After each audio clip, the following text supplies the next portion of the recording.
A week ago, the streets of Tanzania were alive with music. Drums echoed from Mwanza to Dar es Salaam as people danced under banners that promised democracy. Today, those same streets echo with sirens, gunfire, and fear. The laughter has been replaced by silence, a silence so heavy it feels like a weight on the nation's chest. Tonight we turn to a country once celebrated as the beating heart of peace in East Africa, Tanzania, now shaken by one of the darkest chapters in its history, the aftermath of the 2025 elections. It began with a celebration. Ballots were cast, songs were sung, and hope flickered, however briefly. But as the results rolled in, declaring President Samia Suluhu Hassan the winner with 97.6% of the vote, that flicker was smothered by disbelief. Within hours, protests erupted. By nightfall, smoke rose above cities once known for calm, and within days the government switched off the internet, plunging a nation of 65 million into literal and digital darkness. They called it security. The people called it silence. And somewhere between the two lies the truth. For decades, Tanzania was the quiet success story, a land where power changed hands without bloodshed. But something has shifted. The faith in ballots, in fairness, in leadership has cracked. So we ask, when democracy becomes a ritual instead of a right, what remains of a nation's soul? Stay with us as we uncover how a single election turned celebration into rebellion and how a people long known for peace are now fighting to be heard again. Because in Tanzania tonight, freedom is fragile, but the will to speak is still alive. It started in broad daylight, not with a speech, not with a protest sign, but with the roar of a crowd outside a gas station. In the bustling lakeside city of Mwanza, hundreds of men and women poured into the streets, shouting, chanting, and then breaking through the gates of a fuel depot owned by a powerful ruling party politician. They took everything they could find: cooking gas cylinders, tools, even barrels of diesel. To the government, it was looting. To the people, it was liberation. This was not about gas, it was about anger. About years of being ignored. The videos spread like wildfire, faces of young men laughing as they loaded gas cylinders onto motorcycles, women singing victory songs in Swahili as they carried tanks home. They called it the people's reward. Within hours, hashtags echoed across Tanzanian social media calling it justice from the ground. But before the world could fully see it, the screens went black. The government pulled the plug on the internet. From Mwanza, the unrest rippled outward like shockwaves. In Arusha, protesters tore down campaign posters bearing President Samia Suluhu Hassan's smiling face. In Dar es Salaam, columns of smoke rose from downtown as riot police fired tear gas into crowds. In Zanzibar, once a tourist paradise, protesters clashed with the army on the beach. At the center of it all was the election, an election that promised renewal but delivered disbelief. Tanzania's National Electoral Commission declared President Samia the winner with an overwhelming 97.6% of the vote. Her ruling party, Chama cha Mapinduzi (CCM), claimed near total control across the mainland and Zanzibar. In her victory speech, Samia praised the military and police for ensuring peaceful and democratic voting. But opposition leaders saw only a mirror of history repeating itself. The main opposition party, Chadema, dismissed the results as a coup against the people. Its spokesperson, John Manika, went further: "We will not recognize her presidency. This is not democracy. This is daylight robbery." Within hours, Chadema offices were raided, dozens of party members were detained, independent journalists disappeared, local radio stations went silent.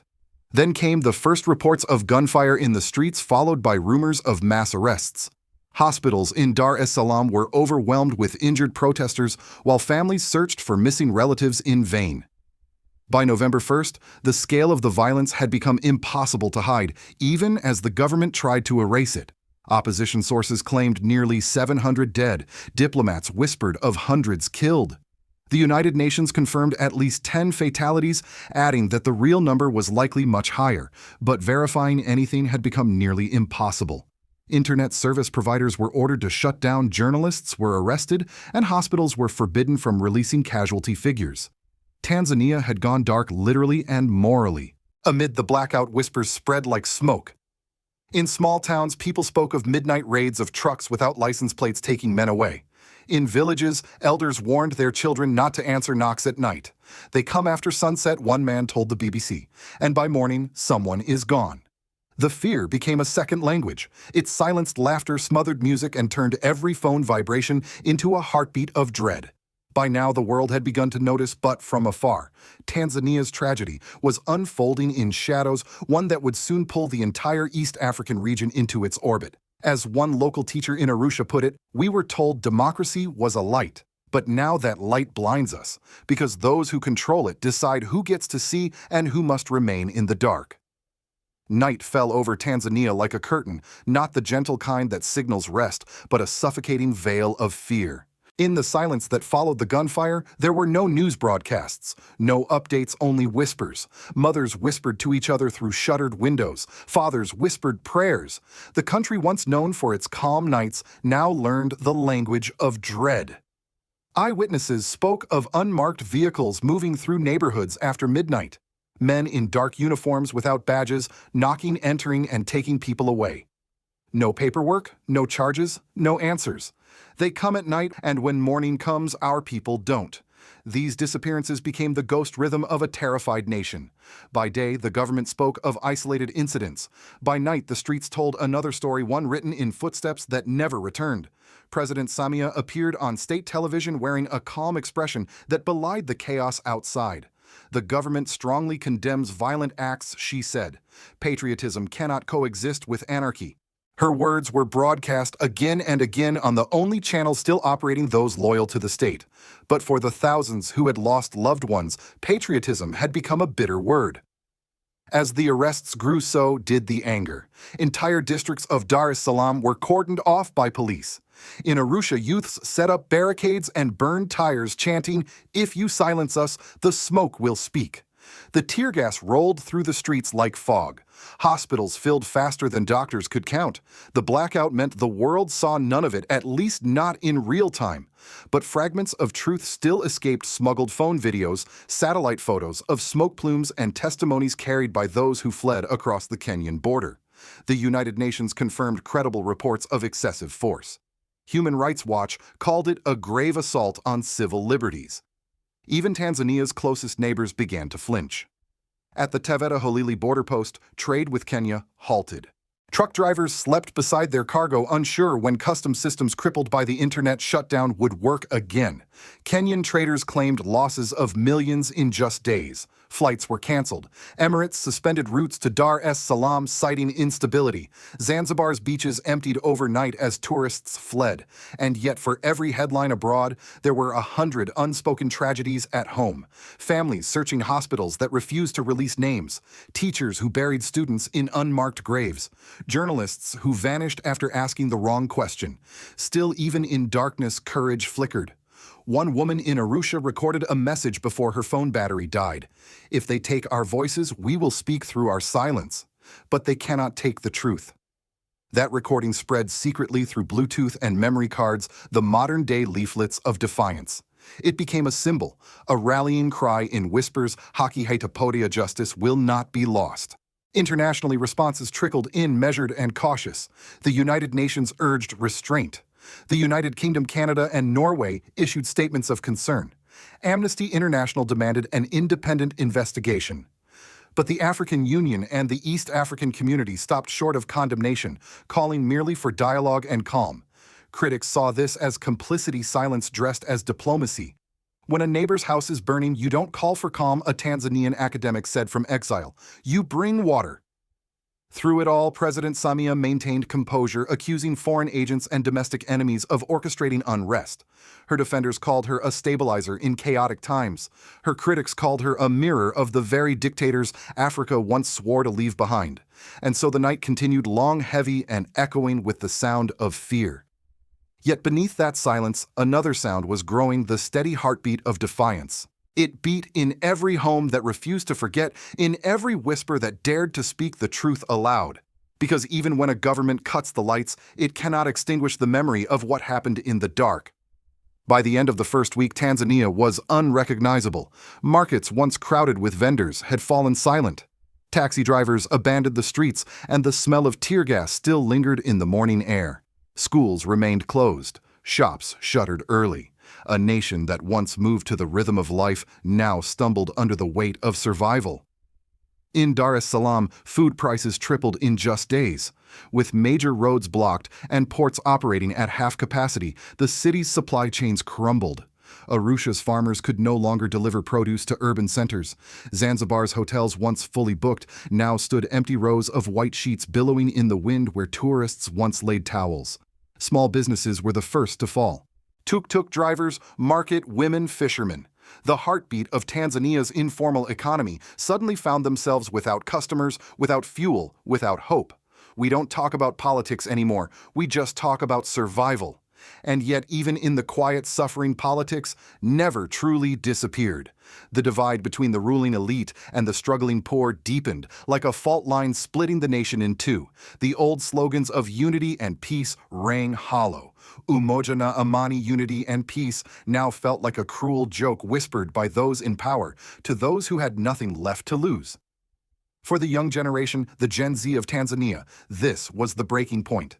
These were the sons and daughters of a country that had promised progress but delivered control.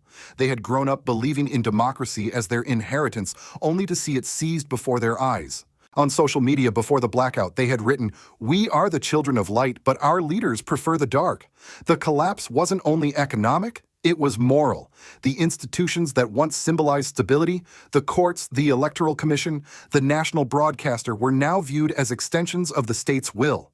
Judges refused to hear election petitions. Journalists faced charges of sedition. Civil servants whispered oaths of loyalty they no longer believed in. In rural regions, fear took a quieter form. Villagers avoided gatherings fearing informants. Pastors shortened sermons. Teachers warned students to speak only of lessons, not politics. The silence spread like a second virus, invisible but contagious. President Samia's administration tightened control even further, introducing emergency decrees to maintain order. But order without trust is merely discipline, and discipline without justice is tyranny. As one university professor in Dodoma said, when fear becomes policy, peace becomes fiction. The opposition, though battered, refused to vanish. Chadema leaders continued to release statements from hiding, calling for international oversight and national dialogue.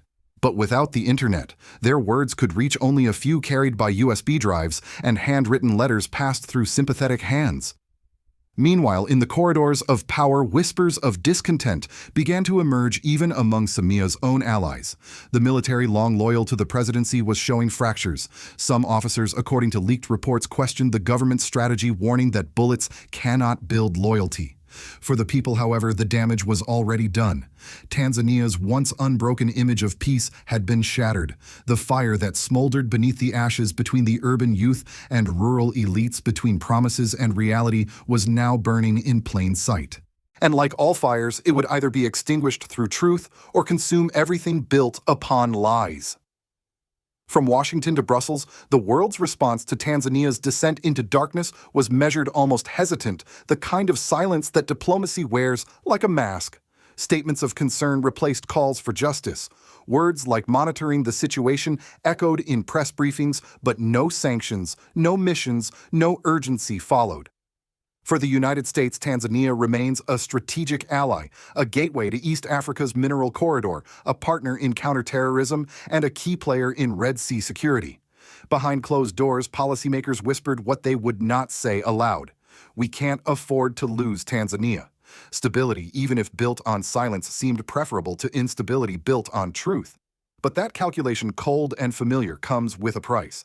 Because every time Washington looks away from repression in the name of regional stability, it weakens the very idea of democracy it claims to defend.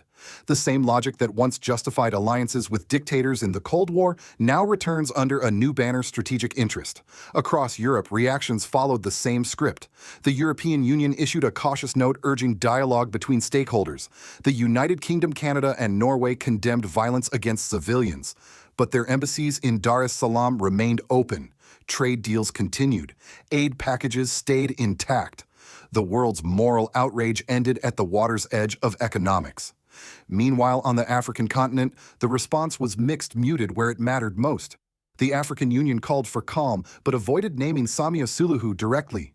The East African community offered mediation, but no accountability. Critics called it African silence for an African problem. Others saw it as a reflection of fear that what is burning in Tanzania could spread elsewhere, because from Nairobi to Kampala, from Kigali to Addis Ababa, the message is clear. If the youth can rise in Tanzania, they can rise anywhere. And if the government there can silence them, so can theirs. Still, in a world that often trades conscience for convenience, one voice remains impossible to ignore: the growing chorus of young Africans demanding dignity over democracy as performance. These are the same voices that echo across the Sahel in Mali, Niger, and Burkina Faso, where leaders like Ibrahim Traore have turned defiance into doctrine. While Tanzania's government shuts down the internet, Traore speaks to his people, openly calling for sovereignty, transparency, and justice. It is an uncomfortable contrast, one that questions the West's selective friendship. Can Washington praise freedom in Ouagadougou and ignore oppression in Dar es Salaam? Can Europe celebrate African unity while staying silent about African pain? For older Americans who remember Vietnam or the civil rights era, these questions feel familiar. The moral test of our time is no longer fought in our streets, but in how we respond to those fighting for truth abroad. Because what is unfolding in Tanzania is not just an African story. It is a mirror reflecting how the world still decides whose suffering is worth seeing and whose silence is more convenient. As night deepens over Tanzania, the lights that still burn are not from government offices or luxury towers. They are from candles lit by mothers who still wait for sons that have not returned, by students who whisper prayers for the dawn, and by elders who remember a time when truth did not have to hide. In the silence of curfews, a different kind of courage has begun to speak, not through microphones or rallies, but through persistence. A woman in Arusha writes on her wall, "They can take our words, but not our hope." A taxi driver in Dar es Salaam tells a passenger, "We voted, but it feels like we never did. Still, we will vote again, even if only in our hearts." These voices, faint but unwavering, are the soul of Tanzania. They remind us that democracy is not a building or a ballot. It is a breath. And when that breath is taken away, the body of a nation begins to suffocate. President Samia's government may control the streets for now, but control is not peace, silence is not unity, and fear is not patriotism. History has shown, from Chile to Myanmar, from Egypt to Ethiopia, that governments built on fear always mistake quiet for loyalty. They forget that silence can explode louder than any protest. And so the question remains, not just for Tanzanians, but for the world. What happens when truth becomes treason and democracy becomes theater? What happens when the powerful trade justice for control and the world nods in approval? Across Africa, a generational line is being drawn between leaders who cling to the past and youth who demand the future, between obedience and awakening, between silence and speech. And in that struggle, figures like Ibrahim Traore of Burkina Faso stand as reminders that leadership is not about ruling the people, but about listening to them. His model of national sovereignty, moral courage, and reform offers an alternative vision, one where the people are not spectators of democracy, but its architects. So tonight, as Tanzania stands at the edge of its darkest night, let us remember the Swahili proverb, ukwe ha uhai, hata ukiwa chini ya majivu. Truth never dies, even when buried under ashes, because truth, like the sun, always rises. Please share if you believe that freedom is not just a right, but a duty. Subscribe if you believe that Africa's stories, the real ones, deserve to be heard beyond borders, beyond headlines, and beyond fear.